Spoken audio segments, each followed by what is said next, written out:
Hello, everyone. I'll introduce myself. I'm James Petrosky, and this is obviously on behalf of Ron Lambert. And I got a few things I'd like to share with you all, as I've known Ron since guessing around 1982.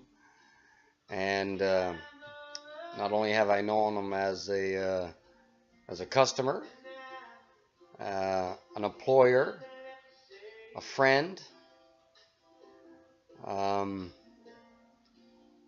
This is going to be hard for me, so just be patient, and I'll see if I can work my way through all this. And I got some notes here, so if I keep looking down, that would be the only reason.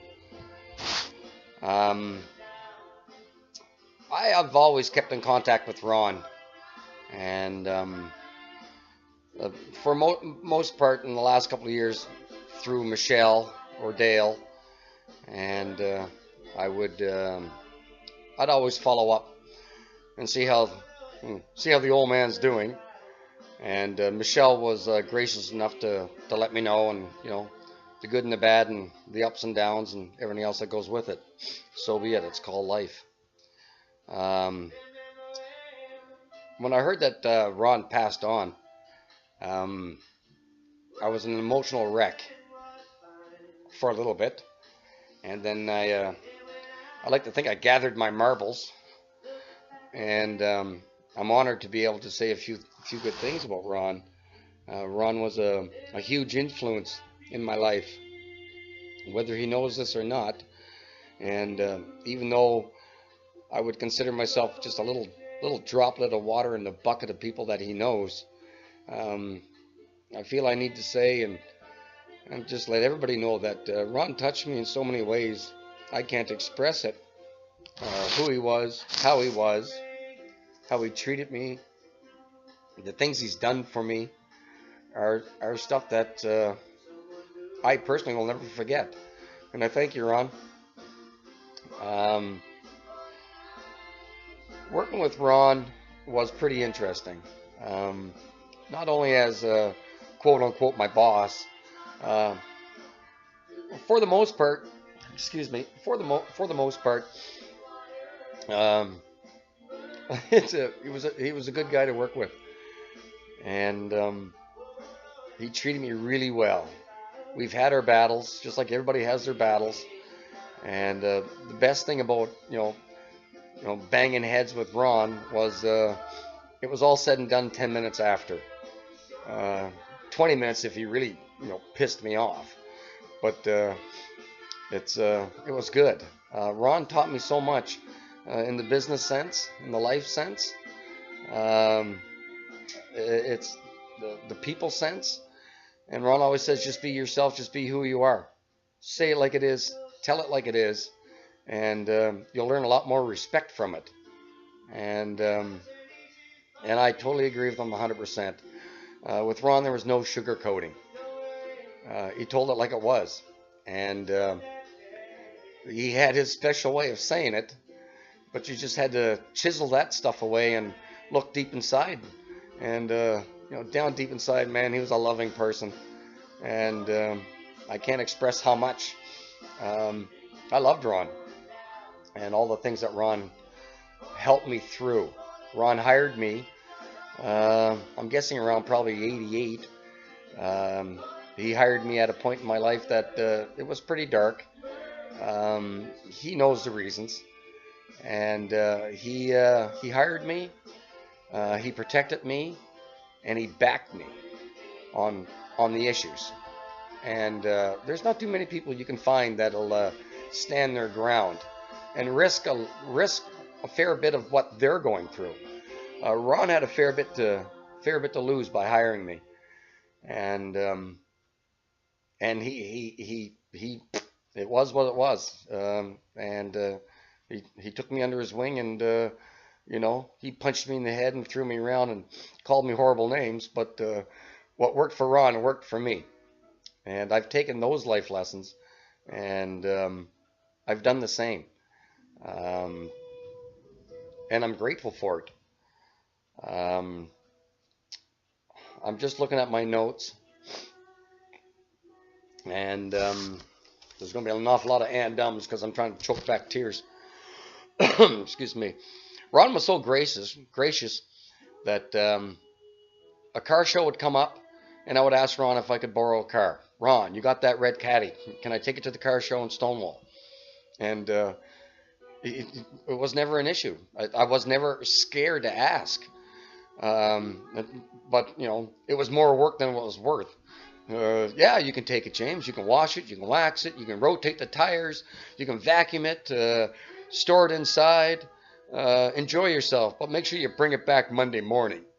That was one of his more important rules. Bring the damn thing back. He had this old Ford.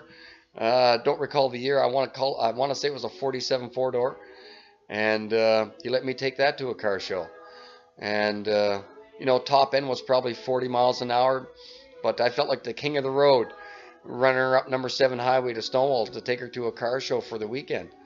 And you know, that's stuff that just doesn't happen every day. Not everybody's like Ron. Ron was a very giving, caring person underneath all that roughness that you know, that he liked to put on. But Ron wasn't rough. Ron was very caring. And the good thing about Ron was when I went out on my own and I started my own business, Ron was just a quick phone call away. And if I had an issue, a question, a problem, I needed something, he was always quick to react. And again, years of that, 17 years of being on my own, and Ron's helped me through so much. It's I can't express it, and you know, I'm sure there's others out there that are listening to me that get what I'm saying.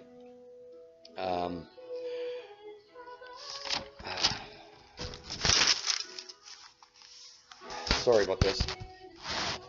Oh boy.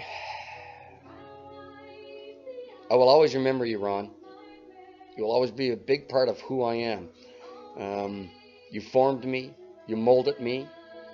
You taught me so much that I don't think you even realize or have realized. And I thank you for that. I like to think I'm a better person. And I'm fairly knowledgeable on all the stuff that we did at that shop. And again, that's life lessons that you just, you know, it's not book read. It's you know, hands-on, face-to-face. And Ron had no problem being in your face. Trust me on that one. So I just, you know, I can go on and on. I'm gonna start rambling, but I do want to share a story, and I'll keep it quick and fast. It's years ago, Ron went and had a new eyeball fitted. I know it kind of sounds weird for some of us. Ron and I had this conversation many a times. He came in one morning and did his gig and went out to the shop, and he came back in the shop and he's kind of like stressed out over something I don't recall, but you know, he's kind of in my face. And after he's done with his rant, I looked at him. I says, "Are you absolutely serious there, Ron?" And he says, "Yes, of course I'm serious, James." And I said, "Then where the hell's your eyeball?" And he runs to the bathroom, and then he comes tearing back into my office, and he says, "I lost my eye. I need to find my new eye." So he had me go through the shop. I go to the paint booth, talk to Ray Cody, no eyeball, out in the sand pit, can't find his eye. Come back in the shop. Now you got to visualize this. I'm on my hands and knees looking around for an eye that I don't know what an eye really looks like at that point. And so I come back in the office and I tell him, "Rod, I can't find your eye." And he was so disgruntled about losing his eye. He says, "I can't go home. Terry is going to kill me. I spent X amount of dollars on this eye and I just lost it." So I don't know if it was the good Lord shining down on me that day, but I says to Ron, check your pocket. And sure enough, it was in his shirt pocket. And he pulls it out of his pocket. He looks at it, sticks it in his mouth, cleans it, pulls it out, and places it where it belongs. Now, I've seen some pretty pretty screwed up stuff, but that wigged me out of all the next to spiders. But he was so happy that he found it, and he was so happy he didn't have to go home and say, "Hey, Terry, I lost my eye." So it's I won't forget crawling around on my hands and knees for 2 hours that I'll never get to look for Ron Lambert's eyeball.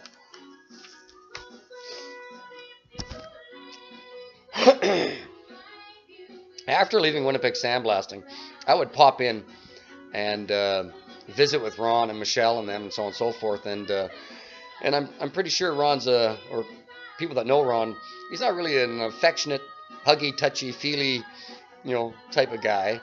And I would always, I'd walk in, he would stick his hand out to shake it, I'd smack it out of the way, and I'd pull him in and give him a big hug and kiss him on the cheek and say, "I love you, Ronnie." And he'd push me away and say, "Get away from me, you're weird." So it didn't bother me, because I know down deep inside Ron loved me too. 2 summers ago, I was in Winnipeg and I swung by the shop, and nobody was around other than Ron. And Ron just came out of the bathroom, and he goes, "Holy, look what the cat brought in." And he comes over and he sticks his arm out and wants to shake my hand. I smack his hand away, and I said, "Ron, you know this, I'm a hugger, buddy." And I didn't have to pull him in this time. Ron leaned into me, I leaned into him, and I whispered in his ear, I said, "I love you, Ron." And he says, "I love you too, James." And I won't forget that. Now, chances are he only did that because there was nobody around, but I don't care. I felt his true feelings, and it's that I won't forget. And so, Ron, I love you, buddy. I'm going to miss you, and I know you earned your wings, and rightfully so. So, in closing, I would just like to say that Terry, Mrs. Lambert, Michelle, Brian, you had an incredible man in your lives, and as a small part of it as it may seem to be, he was an incredible person to me. And I will miss Ron, but Ron earned his wings today, and he's soaring high. And from my heart and soul, I will hook up with Ron one more time when it's my time, and it'll be a blast. I don't know if I'm able to take polarized vodka with me, but I'll see if I can sneak some. And I'm going to bring this to an end. And I just want to say hugs and kisses to each and every one of you that's watching this. May God bless you all. And may Ron rest in peace. He's in a happy spot. And I don't know what more to say other than thank you very much for taking the time out to listen to my little story. And it is what it is. Hugs and kisses. God bless. And I hope enjoy the day. Celebrate Ron's life. It's a happy time. Happy thoughts. Great memories. Bye for now, each and every one of you. Thanks again.